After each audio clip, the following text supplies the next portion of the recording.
Welcome back to LRNR classes.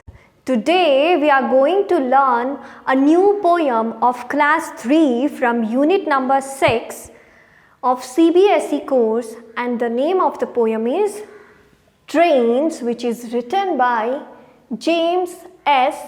Tippett. तो ये poem का नाम क्या है? ट्रेन्स. तो ये पोएम से हमें, ये नाम से ही हमें ये पता चलता है कि कुछ मूवमेंट के बारे में है. तो ट्रेन्स क्या करते हैं? ट्रेन का हर रोज़ मूवमेंट होता है. ट्रेन्स पहाड़ों के ऊपर से जाते हैं, प्लेन लैंड में से गुजरते हैं, रिवर के ऊपर जो ब्रिजेस बने होते हैं उसके ऊपर से गुजरते हैं. तो हर जगह से वो गुजरते हैं. वो अपने साथ किसको लेके जाते हैं? ट्रेन जो है पैसेंजर्स को, यानी लोगों को एक जगह से दूसरे जगह पहुंचाते हैं. उसके अलावा जो भी पार्सल्स है, मेल्स है, लेटर्स है, प्रीसियस लोड्स, यानी प्रीसियस जो भी अनमोल गुड्स हो गए, तुम्हारे कोल हो गया, एक जगह से दूसरे जगह, ये चीज़ें भी ट्रेन के द्वारा क्या होता है? ट्रांसपोर्ट होता है. ट्रेन्स हर रोज़, यानी चाहे वो दिन हो या रात हो, रोशनी हो या अंधेरा हो, डस्क हो या डॉन हो, ठीक है, शाम हो या सुबह हो, हर समय ट्रेन एक जगह से दूसरे जगह मूवमेंट करता ही रहता है, क्योंकि उसको पैसेंजर्स को एक जगह से दूसरे जगह को लेना है. इम्पॉर्टेंट जो भी सामान है एक जगह से दूसरे जगह पहुंचाना है. तो ये पोएम में पोएट हमें बस ट्रेन्स के मूवमेंट के बारे में, ट्रेन्स क्या क्या कैरी करती हैं, उसके बारे में हमें डिटेल में बताया गया है. So let's learn the poem trains in detail. Over the mountains, over the plains, over the rivers, here come the trains, carrying passengers, carrying mail, bringing their precious loads in without fail. Thousands of freight cars, all rushing on through day and darkness, through dusk and dawn. Over the mountains, over the plains, over the rivers, here come the trains. Over the mountains, over the plains, यानी जो train एक जगह से दूसरे जगह transport होती है, यानी एक जगह से दूसरे जगह जब ट्रेन का मूवमेंट होता है तो वो किन किन चीज़ों से गुजर के जाती है? ओवर द माउंटेन्स, वो पहाड़ों के बीच में जो रास्ता कटा होता है, उनके पहाड़ों के बीच में से ट्रेन पास करती है. ओवर द प्लेन्स, एकदम प्लेन लैंड जो होता है, एकदम मैदान जैसे जो लैंड होता है, उसके ऊपर से भी, ट्रैक के ऊपर से ट्रेन पास होता है. Over the rivers, here come the trains, जो नदियाँ हैं, नदियों के ऊपर से ब्रिज बना होता है और वहाँ के ट्रैक्स को यूज़ करते हुए ट्रेन्स उसके थ्रू भी एक जगह से दूसरे जगह ट्रैवल करता है. तो ट्रेन्स, माउंटेन्स पहाड़, प्लेन्स यानी एकदम प्लेन लैंड मैदान, रिवर्स यानी नदियों के ऊपर ब्रिज से एक जगह से दूसरे जगह को ट्रैवल करता है. Carrying passengers, carrying mail, train अपने साथ किसको लेके जाता है? ट्रेन लोगों को, पैसेंजर्स यानी लोगों को एक जगह से दूसरे जगह कैरी करता है, यानी ट्रांसपोर्ट करता है. और किसको ट्रांसपोर्ट करता है या और किसको एक जगह से दूसरी जगह को कैरी या ट्रांसपोर्ट करता है? मेल यानी चिट्ठियाँ, आपके लेटर्स हो गए. Bringing their precious loads in without fail, चिट्ठियों के अलावा, लोगों के अलावा ट्रेन अपने साथ और किसको कैरी करके एक जगह से दूसरी जगह को ट्रैवल करता है और ट्रांसपोर्ट करता है? प्रीशियस लोड्स, प्रीशियस का मतलब हो गया अनमोल, लोड्स का मतलब हो गया बल्क क्वांटिटी में, जब कोई भी चीज़, बल्क यानी ज़्यादा क्वांटिटी में जब आप कोई भी चीज़ एक जगह से दूसरे जगह को लोड का मतलब हो गया बल्क क्वांटिटी, कोई भी चीज़ अगर ज़्यादा क्वांटिटी में होता है तो उसको बोलते हैं लोड। तो क्या क्या चीज़ें ट्रेन एकदम बल्क क्वांटिटी में एक जगह से दूसरी जगह को ट्रांसपोर्ट करता है? कोल हो गया, एक जगह से कोयला हो गया, और उसके बाद कुछ गूड्स हो गए, इम्पॉर्टेंट गूड्स हो गए, लोगों के पार्सल्स हो गए।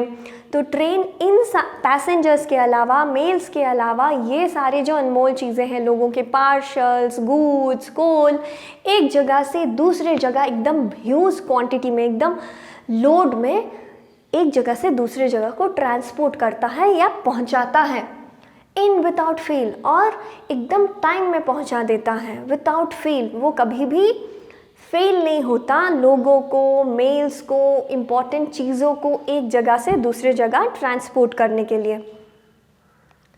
Thousands of freight cars all rushing on. यहाँ पे फ्रेट कार्स का मतलब है कंपार्टमेंट, फ्रेट कार्स का मतलब है कंपार्टमेंट्स। ट्रेन होता है, ट्रेन का मेन इंजन आगे होता है और उसके पीछे बहुत सारे डब्बे लगे हुए होते हैं, वो हो गए ट्रेन का कंपार्टमेंट्स। तो इंजन के पीछे ये जितने भी कंपार्टमेंट्स हैं, इंजन के पीछे लगे होके रश करते हैं। Thousands of freight cars all rushing on. तो इंजन के पीछे बहुत सारे थाउजेंड्स ऑफ ये छोटे छोटे जो कंपार्टमेंट्स हैं जो इंजन से जुड़े हुए हैं, वो इंजन के पीछे पीछे क्या कर रहे हैं? रश कर रहे हैं, यानी ट्रेन एकदम स्पीड से जा रहे हैं। क्यों? एक जगह से दूसरी जगह पहुंचना है। Through day and darkness, through dusk and dawn. चाहे वो दिन की रोशनी हो, चाहे वो रात की अंधेरा हो, ट्रेन हमेशा एक जगह से दूसरी जगह ट्रांसपोर्ट करता ही है। Through dusk and dawn. Dusk मतलब उस समय को बोला जाता है जैसे कि अभी शाम होने वाला है और अंधेरा नहीं हुआ है, यानी अंधेरा होने के कुछ समय तक जो रोशनी होता है थोड़ा बहुत, उसको हम डस्क बोलते हैं। एंड डॉन का मतलब होता है जब सुबह होने से पहले थोड़ा बहुत अंधेरा होता है, यानी सनराइज होने के कुछ समय पहले को हम डॉन कहते हैं। तो डॉन हो गया सनराइज होने का कुछ समय पहले वाला टाइमिंग हो गया आपका डॉन, और डस्क हो गया सनसेट, यानी सूर्यास्त होने से कुछ समय वाला पहला जो टाइम होता है वो हो गया आपका डस्क। तो चाहे वो दिन हो, रात हो, अंधेरा हो या रोशनी हो, डस्क हो या डॉन हो, ट्रेन हमेशा एक जगह से दूसरी जगह मूवमेंट करता है और लोगों को एक जगह से दूसरी जगह, चीज़ों को एक जगह से दूसरे जगह पहुंचाता है या ट्रांसपोर्ट करता है। Over the mountains, over the plains, over the rivers, here come the trains.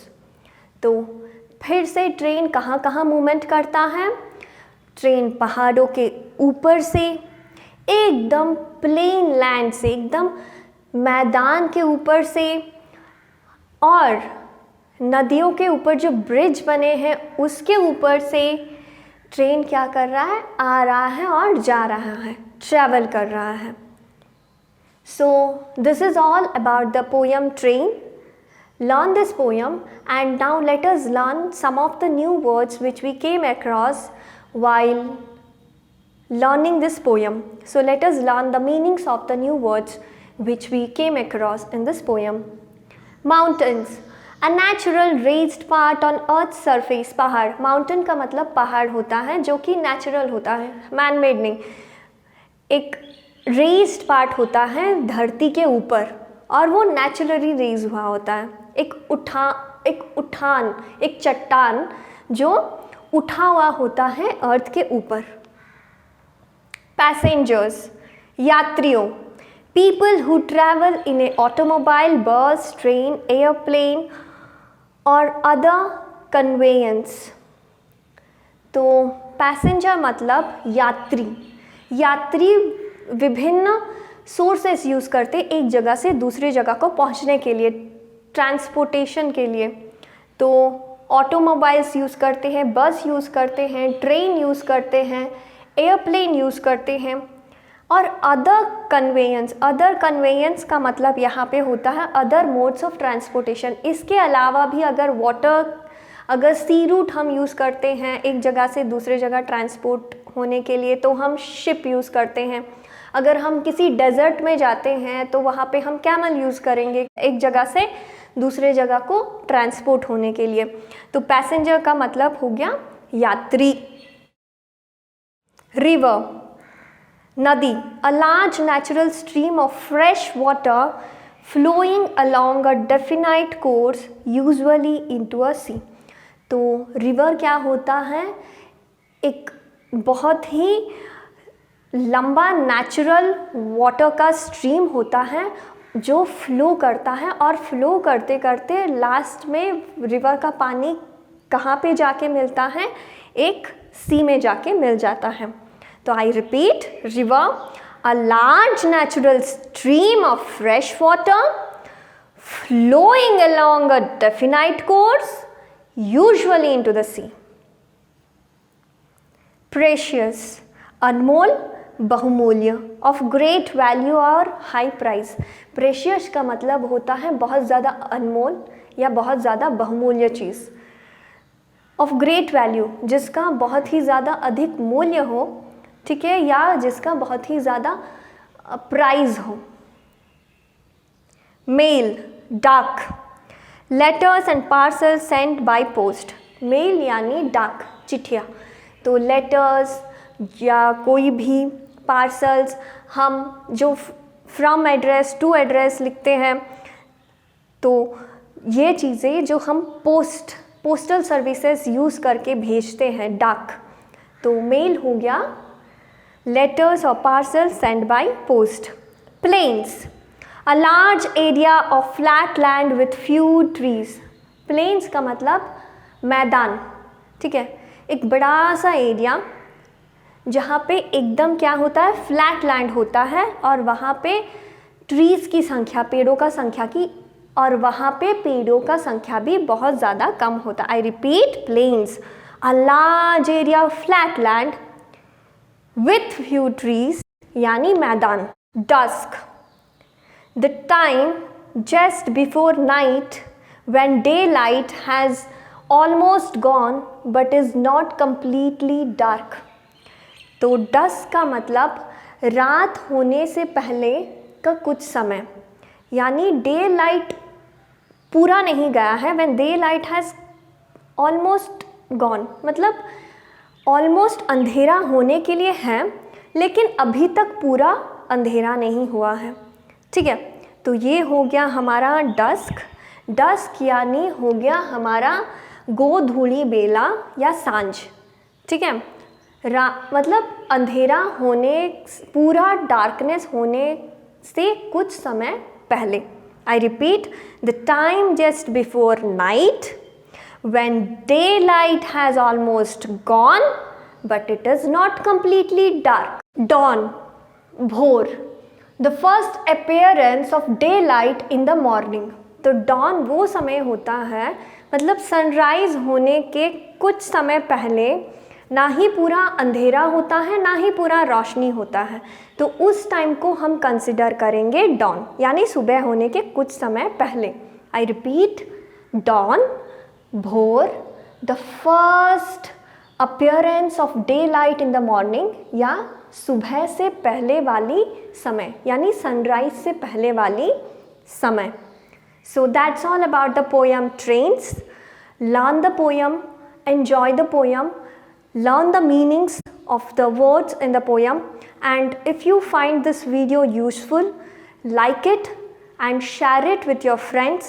And if you are watching our channel for the first time, please subscribe our channel to get the latest updates regarding educational content.